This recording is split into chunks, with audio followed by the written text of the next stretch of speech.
ഇരുവരുടെയും കണ്ണുകൾ പരസ്പരം ഉടക്കി. കൈയിലുള്ള ഗ്ലാസ് തൊട്ടടുത്തുള്ള ചെറിയ മേശയിൽ വെച്ചുകൊണ്ട് യശോദ വിറക്കുന്ന കൈവിരലുകൾ ചുരുട്ടി അവിടെ തന്നെ നിന്നു. എന്തു പറയണമെന്ന് കാശിക്കും അറിയില്ലായിരുന്നു.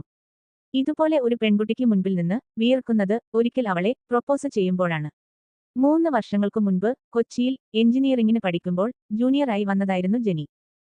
കോളേജിലെ പെൺകുട്ടികളുടെ ഹീറോ ആയിരുന്ന കാശിനാഥന് അന്നുവരെ ഒരു പെൺകുട്ടിയോടും തോന്നാതിരുന്ന ഒരു പ്രത്യേക അട്രാക്ഷൻ.